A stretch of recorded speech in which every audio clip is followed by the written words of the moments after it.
This podcast is intended for a mature audience. Listener discretion is advised.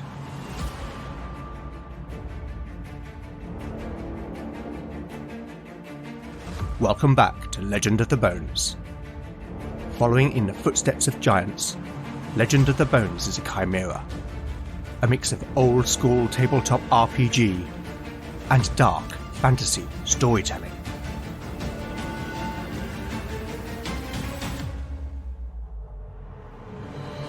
As its name might suggest, in Legend of the Bones the dice rule. There'll be no rerolls, no fudging the dice, no metacurrency. The roll of the bones will determine the character's destiny, and no one will be spared their fate. None shall escape the destiny of Bone.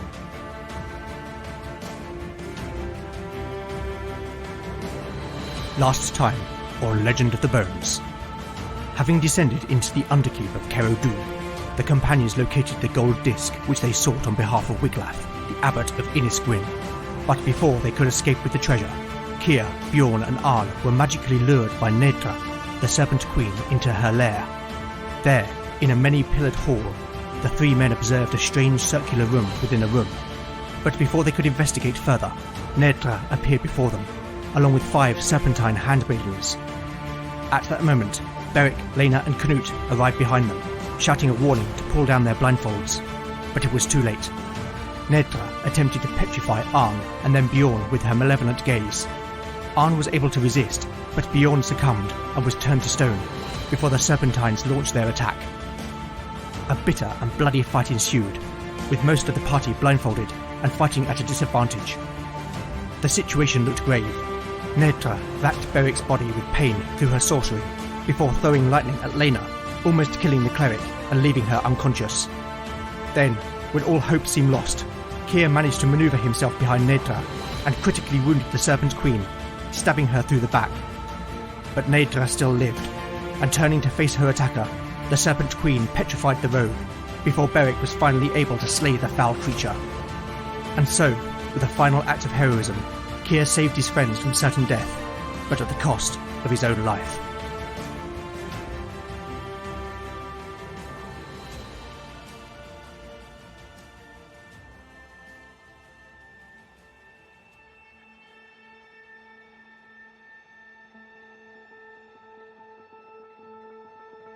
Chapter 31, Part 1, Day 33, Night.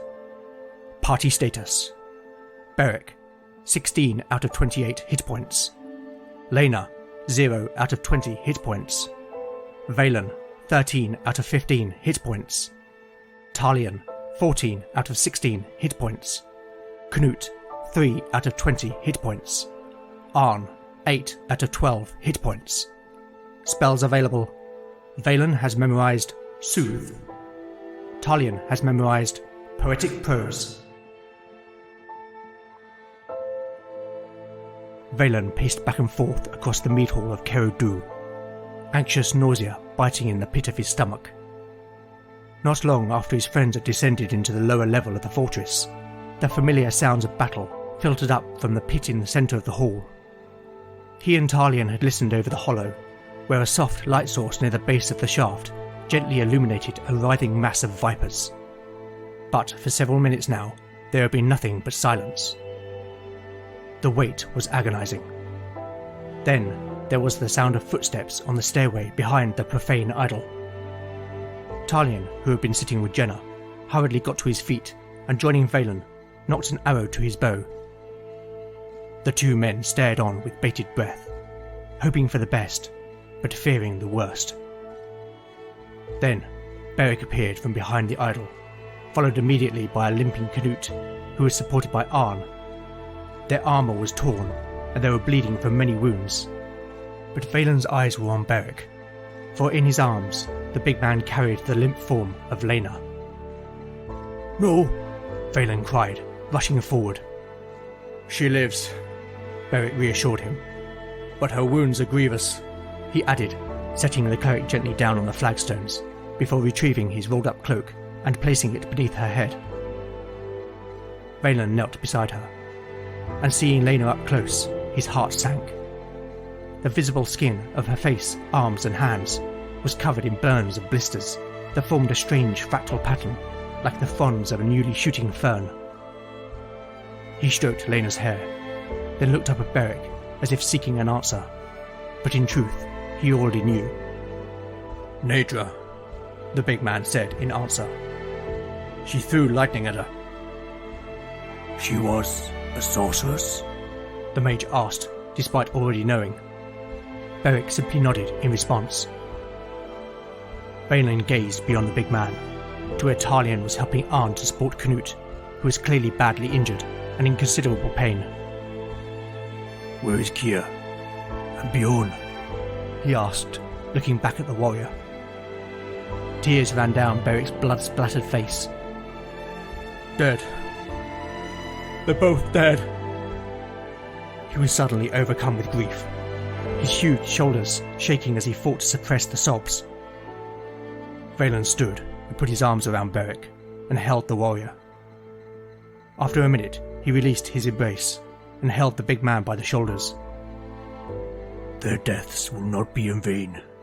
I promise you," he said softly.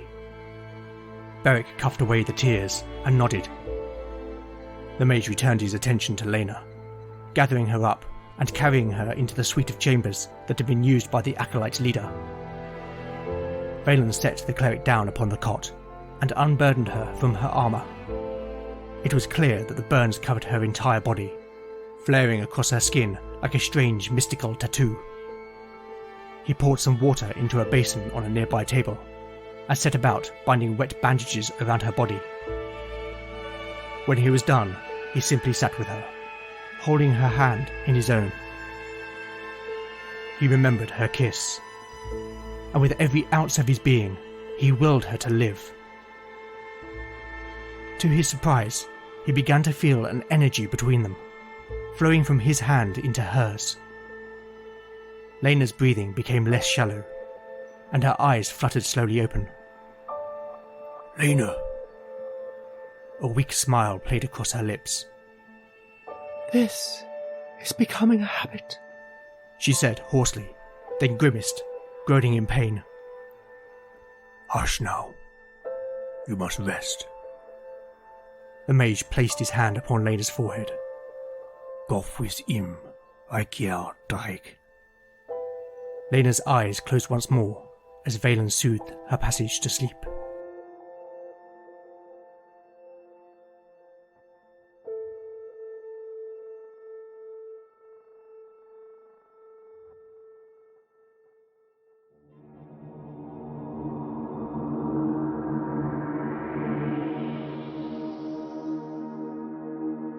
So, the battle with Netra ended up confirming my fears. When I dreamt up the idea of the fortress of Kerudu, its mistress and its denizens, I had a nagging feeling that I might lose a main character. And so it was that the dice decided that Kier's fate was at hand. After losing him, I had to step away for a couple of days. It's a strange thing, because on one hand I know that all my characters are just a set of numbers on a page, but at the same time, over these past 30 or so episodes, I've really enjoyed exploring Kier's personality. I grew really attached to him through that, and as such it's been hard to let him go. Once I came back, I thought it was only right that I should send him off with a final peek into his backstory. I hope you can forgive that indulgence. I should not forget that Bjorn has also fallen, and whilst I have not really given any time to exploring his character, both Knut and Arn will be grieving their two fallen comrades.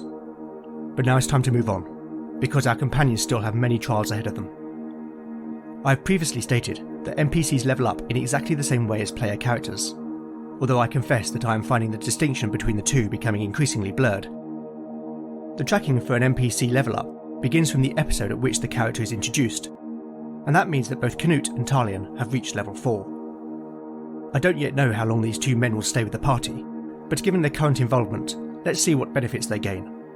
Starting with Knut, rolling new hit points on a d8. A 2. Well that gets bumped up to a min out of 4. Knut's new hit point total is 24. I wonder if the Skarne warrior will have any more luck with ability score increases. A roll of 6 on a d6 means that that attribute will increase by 1. Here we go. Strength 2. Intelligence 3. Wisdom. 5. Dexterity. 4. Constitution. A 6. Canut's constitution increases to 14. Well, he has survived being knocked about recently. And finally, charisma. A 5. In addition, as a 4th level fighter, Canute now benefits from an additional +2 to hit, meaning that with his strength bonus, he gets an impressive +4 to hit and +2 to damage. That hit bonus makes up for a pretty average level up for Canute. Now it's Talian's turn. Rolling a d6 for the bard's hit point increase. A 5. That's very nice. Talian's new hit point total is an impressive 21. Will there be any ability score increases? Strength. 5. Intelligence. A 6. Talian's intelligence increases to 14. This is important given that the bard is a spellcaster. Wisdom. Another 6. Talian's wisdom increases to 11. Perhaps the party's sense of duty and comradeship has rubbed off on him. Talian's dexterity is 18, so cannot increase further. Constitution. 4. And finally, charisma. A 2. That was a very impressive level up for the bard. And in addition, Talian gets access to another first level bard spell. There are 2 more spells available at this level, so I am going to make a simple high-low roll on a d6 to determine which it is.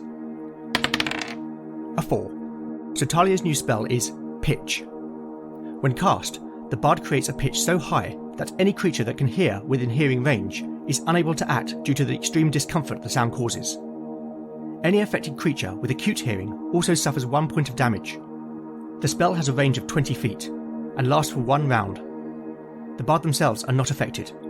In addition, any non-magical brittle objects or materials as ruled by the referee are shattered as a result of the sound.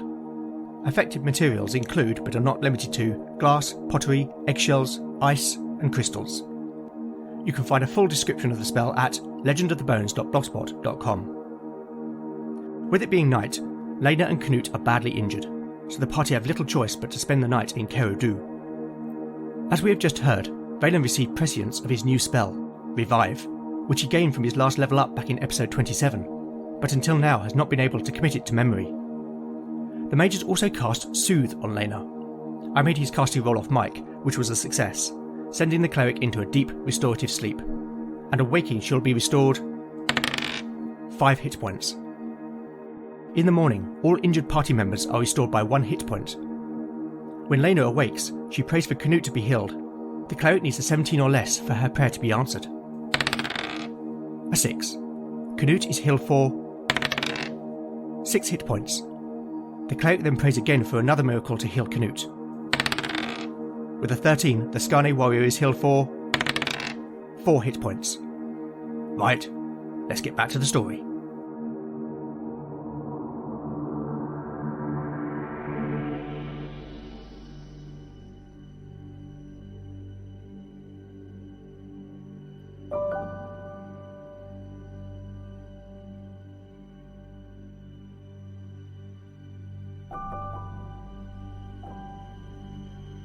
Chapter 31, Part 2, Day 34, The Hour Before Dawn. Party status, Beric, 17 out of 28 hit points. Beric's eyes flickered open. It was dark, save a thin sliver of moonlight that bled through the crack in the shutter, and a faint flicker of candlelight in the room beyond. It took him a moment to realise that he was in the chambers which had been used by the leader of the blind acolytes. The companions had decided to bed down here, where the door could be secured, in the hope that it would afford them all the chance to sleep without the disturbance of sitting a watch. His eyes quickly became accustomed to the gloom. Somewhere in the chamber, one of his companions was gently snoring. That would be Keir, he thought, but then the memory of his friend's death returned to haunt him. It was his fault. It was his plan. His rashness to venture into the Underkeep, underprepared. He should have stopped Keir from entering Nedra's lair. And now his friend was dead. As was Bjorn, not to mention Yora. And who knew if Lena would still yet live? For all he knew, the cleric would perish in her sleep. He was not fit to lead. he had failed them all. The room felt oppressive. He needed space and air. He got out of his bedroll, pulled on his boots, and buckled his sword about his waist. Grabbing his pack, he moved to the door, and quietly as he could, he unlocked it. Beric. Valen's soft voice called him. Beric turned, and could make out the silhouette of the mage standing in the doorway of the room beyond, where Valen had been watching over Lena in vigil. I can't sleep, the big man explained. Neither can I, the mage replied. How is she?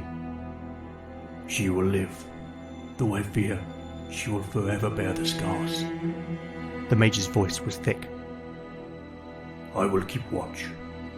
Be careful, Beric. We can ill afford to lose you also. Beric nodded, then left the room, closing the door behind him.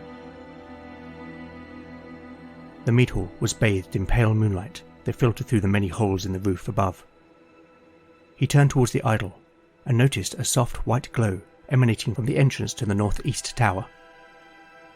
For a moment, he thought about raising the alarm and calling the others to arms, but he thought better of it. He had already brought too much death upon them. He drew his sword and cautiously approached, taking care to tread silently. He had seen previously that the tower, or what was left of it, was gated. The stairs to the upper floor had collapsed, leaving an enclosed space, and the companions supposed that this was where the acolytes held their prisoners. The gate remained open, as it had been before, and he paused just out of sight. He was sure that they had cleared the fortress of enemies. Then he remembered there remained an unexplored chamber in the Underkeep. He mouthed a curse, and suddenly wished that he had brought his shield. Too late for that, he thought.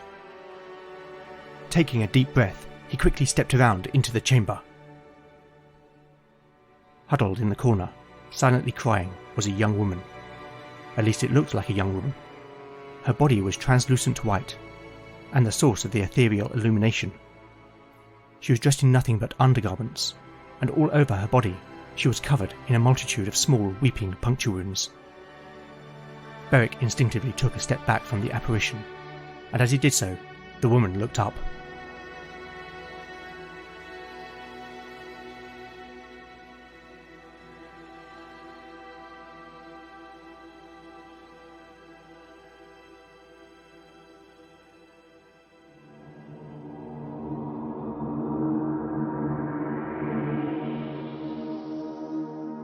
Beric has encountered a ghost. Whilst I am broadly using the old school Essentials monster profile for ghosts, I've made a few changes to suit my preferences. Rather than making a save versus spell to resist the apparition's aura of fear, I am going to make a wisdom check instead, as this feels more appropriate. As such, Beric will need to roll less than his wisdom score of 9, else age 2d6 years and be forced to flee. Here is the roll.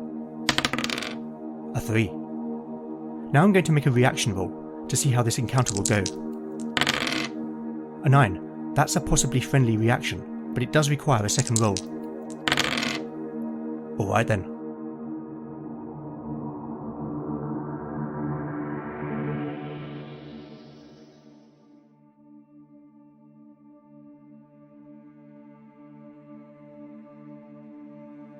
Beric could feel the blood drain from his face, and a cold sweat broke out upon his neck and chest as the fear rose within him. His mind told him to flee, but instinct rooted his feet to the ground. There was something about the woman's face. Her ghostly tears and the expression she wore told him she was not a threat. If anything, he felt pity. He pushed away the fear and felt the blood returning to his cheeks. Who are you?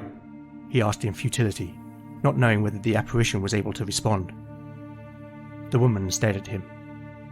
He felt as if her eyes were penetrating his very soul. She held him thusly for what seemed like a long time, before her expression seemed to change. It became more hopeful. The phantom said nothing, and instead simply pointed to the south wall of the room. There's something there? The woman slowly nodded.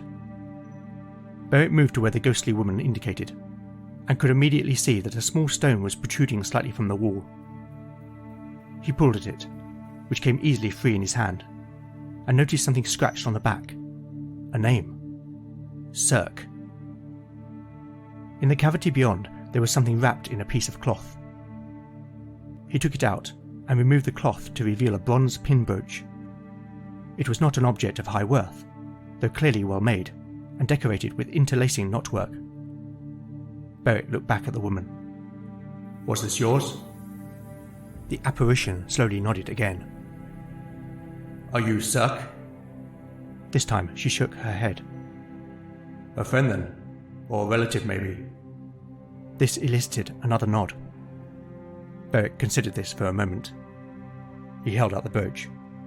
You wish this taken to them? Again a nod.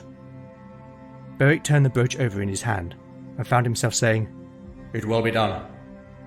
You have my word. Though he had no idea where he might find this Cirque. The woman looked thankful, and the light of her body began to recede. It became concentrated in her chest, until all that was left was a glowing ball of light, hovering a few feet off the ground. It began to move towards Beric.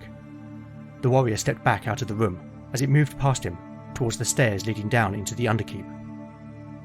Perhaps he should have been wary and less trusting, but Beric's instinct told him that he had nothing to fear from this spirit.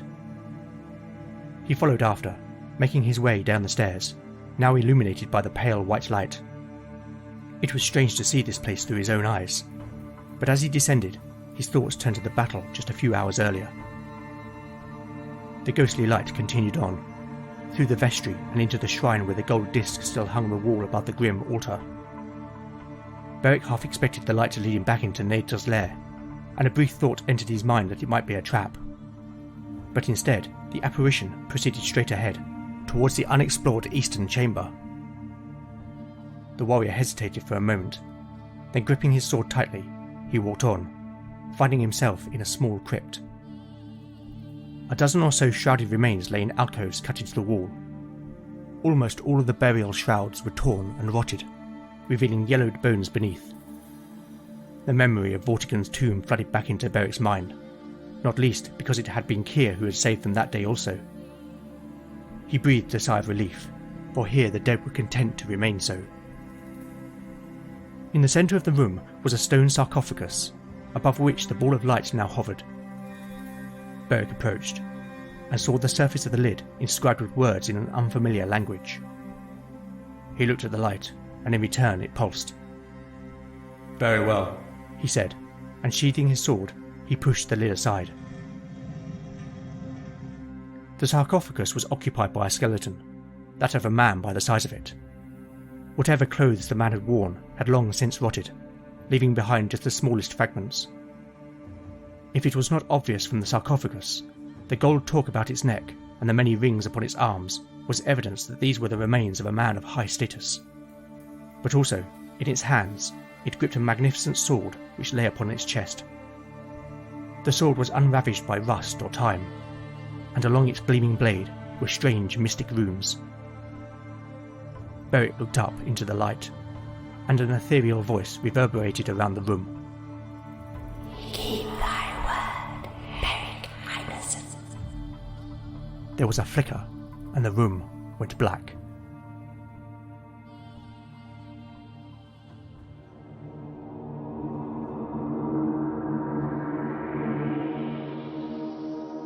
The sword that had come into Beric's possession belonged to Nadra's husband, who fought against the tyrant Vortigern. The blade's name, Callus Cleda, meaning hard sword, is written in runes along it. This is an enchanted weapon, whose blade can neither be dulled nor broken. The sharpness of the blade confers +1 to damage, and is also effective against creatures which are immune to normal weapons. As a magic item, Valen is able to identify it as such, and read the runes which are written in Murenish, but that is all. Once the party have risen and broken their fast, they recover the gold disc and find the following in Nadra's lair. 600 gold pieces, which I am going to split 6 ways, meaning that Talion, Canute and Arn receive 100 gold each, with the party retaining the rest. 1 gold torque, worth 80 gold. 2 gold rings, worth 30 gold each. 4 gold necklaces, worth 50 gold each. 3 gold arm rings and 6 silver arm rings. Talion is given the torque, and the rest of the jewellery is given to the Skarne warriors, To even the deal, as Beric has Callus Cleda, except for 1 gold and 2 silver arm rings, which they insist Beric takes. The party also find Nedre's spellbook, containing the spells Lure, Push, Rack, Serpent Staff, Clairvoyance, and Mindsight. This is taken by Valen, though as described previously, he cannot learn any spells from the sorcery discipline. The mage also claims the Serpent Queen's bronze staff, an impressive haul then for the party, though I'm sure they would give it all up to have their fallen friends still with them. Okay, whilst I'm here behind the screen, I want to determine what, if any, connection Nedra has to the wider emerging narrative. It's time to consult the Oracle. As she was alive at the time of King Vortigern, it stands to reason that she's likely to have knowledge of the 5 original keepers of the jewels. Is this true? A 6. That's a yes and. So does this mean that the Brethren may have heard of her and sent emissaries to garner any knowledge she may have had? A 4. That's a yes but. Okay, that gives me an idea. One more question, but I'm going to keep the answer to myself for now. Okay, so the only thing left is to find out what happens on the way back to the Überdrache. Day 34. Weather. 11. Warm and fine. Stumble upon. A 3. Nothing. Wandering encounters. A 6. Nothing. Well, that is a relief.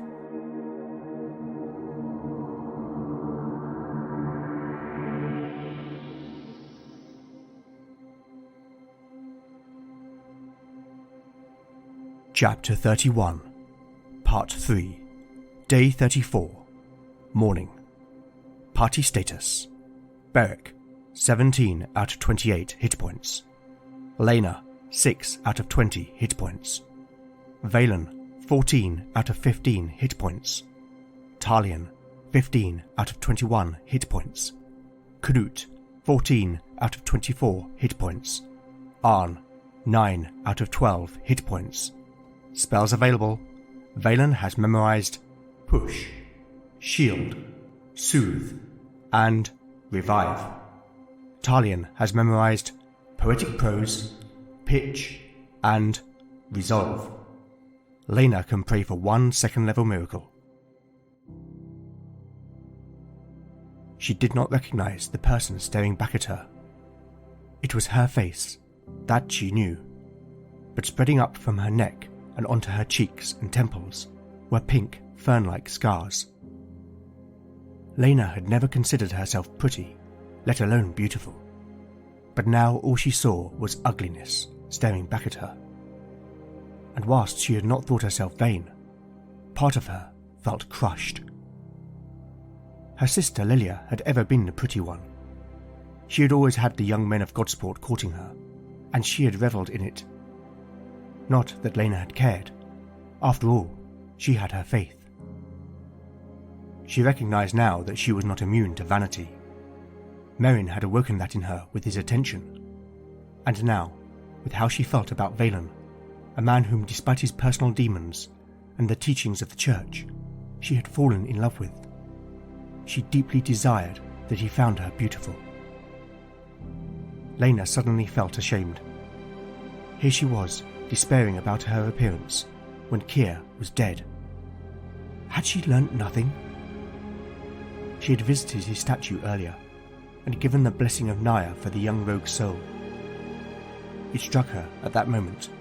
The 9 were once again testing her faith. They had spared her from death, but they had left her ugly, so no man could ever love her. Was this the price of her vanity? Valen would surely cast her aside as easily as Merrin had. She heard footsteps approaching, and quickly placed the silver hand mirror in her pack before sitting back on the cot, just as Valen poked his head around the door. He smiled weakly. How art thou? I live, she replied a little coolly. May I? The mage asked, gesturing towards the cot. By all means. She did not know why she was being so formal, though Valen did not seem to notice, else he chose to ignore it. He sat down beside her, his torso turned towards her. Lena kept looking ahead, fearing to meet his gaze. Lena, Do not! She interrupted him sharply, and for a moment he was taken aback. What is it? What ails you? He asked softly. Lena's eyes became wet. She blinked, and a single tear rolled down her cheek. She turned and looked at him directly, showing the full extent of the scars upon her face. No man could ever love this. Her voice was full of resentment. Valen held her gaze. Then he reached out and took her hand in his own. She began to pull away. No, Lena, he said firmly, slightly shaking his head. Lena relaxed her hand. She could feel her bottom lip trembling. A heart truly won is not so easily lost.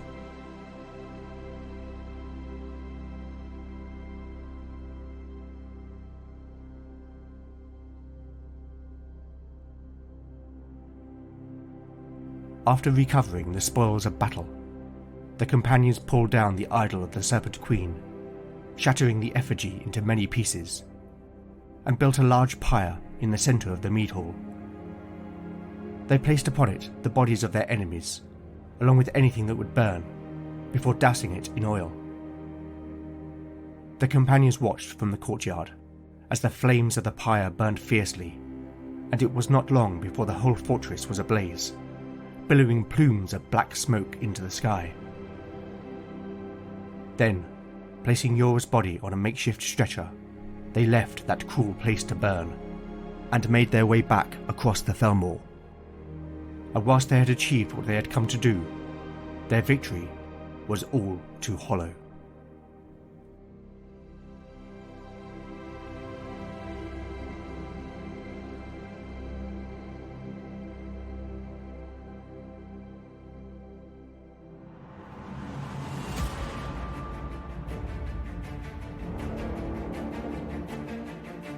Thank you for listening to Legend of the Bones. I hope you've enjoyed the show. If you like what you've heard, then please do consider giving it a positive review in your podcatcher of choice. It really does help the show reach new listeners. You can also help by liking or reposting new episode announcements, or by recommending the show online or to a friend. You really can't beat the power of word of mouth. Alternatively, if you would like to show your appreciation by buying me a metaphorical cup of tea, then I now have a Ko-fi page at ko-fi.com/Legend of the Bones. Any donations will go towards the show's running costs. I'd also love to know what you think of the show, and I do respond to every message I receive. So with that in mind, you can contact me on X at LegendBones, Mastodon at LegendBones at TTRPG-hangout.social, Instagram at LegendOfTheBones, email at legendofthebones@gmail.com, or go to legendofthebones.blogspot.com for show notes, house rules, character profiles, art, maps and more. Join me next time to find out what awaits our adventurers as the bones decide their fate. None shall escape the destiny of bone.